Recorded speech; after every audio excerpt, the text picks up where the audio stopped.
So tell me, I hear you went from Wall Street to what you're doing now. How'd that happen? Well, it even goes further back.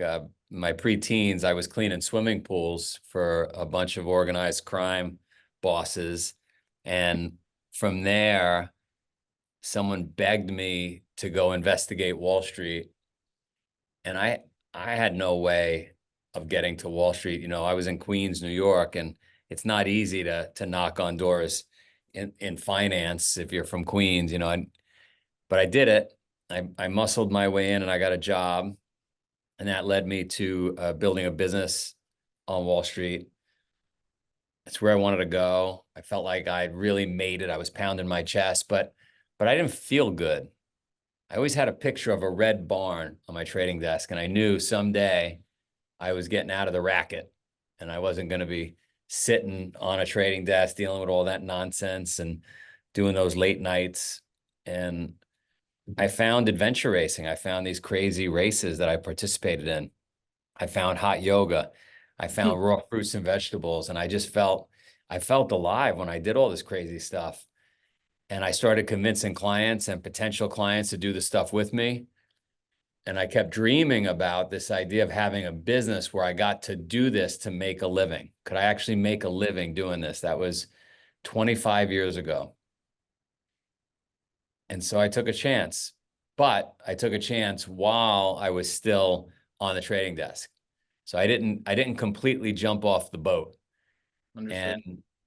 And I kept both things going for a while, and I lost a ton of money because it wasn't my main focus. I was basically lighting $100 bills on fire, trying to make this business work. Couldn't get it to work, couldn't get people to come out and race. I would lie to them. I would tell you, hey, we've got a barbecue going on this weekend up in such and such location. Why don't you come up? We'll hang out. But the truth was there was a race going on. I just knew that if I told you there was a race, you probably wouldn't come. And and then when people got there and I was waking them up at 5 in the morning, they were like, why the hell are we waking up at 5 in the morning for a barbecue? I'd say, well, we got to carry the barbecue up the mountain. And I would turn it into a race. Eventually, by 2010, 10 years into it, I started to figure it out. I changed the name to Spartan. I changed the format. Facebook was becoming big. Things were Mhm. starting to happen with CrossFit, and boom, we had a business. So I love it. that's really how it happened. Okay, I want to backtrack a bit.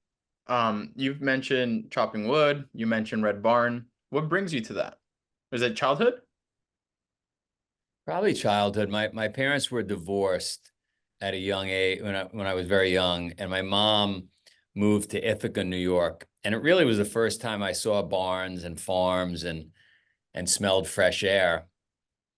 And I guess even though I wanted to go back to the neighborhood, it really held a place close to my heart because at the end of the day, you feel more alive when you're looking out at a field or a mountain and there's fresh air and there's snow and there's red barn. Like, just felt good, animals grazing. But I didn't know how much I loved it until I was completely away from it. Mm. And you can't get more away from it than sitting on Wall Street, literally on Wall Street on the 59th floor of Trump's building. Yeah, and I guess I just wanted to get back to that feeling. Yeah, I hear you. So your mom was a yogi, is a yogi still. Your father, business owner. Um, I love that because you kind of tell like a little bit of the influence, right? Yoga is very important for your mind, for your body, spiritually, but the business side as well. And you kind of like your successful business now marries both of those. That's pretty cool, man. Yeah, we fused them together. I didn't know I was fusing it together. I wanted nothing to do with what my mom was preaching. She was preaching, becoming a vegan, meditating, Hmm. cold showers, long distance running, yoga, all in the 1970s. You know, So, hmm. no, don't use that soap. It's got chemicals in it. Don't use that sunblock. It's got all the stuff that now is popular 40 plus years later. Mom was, don't take antibiotics if you don't really need them. Hmm. Ruins your gut, microbiome.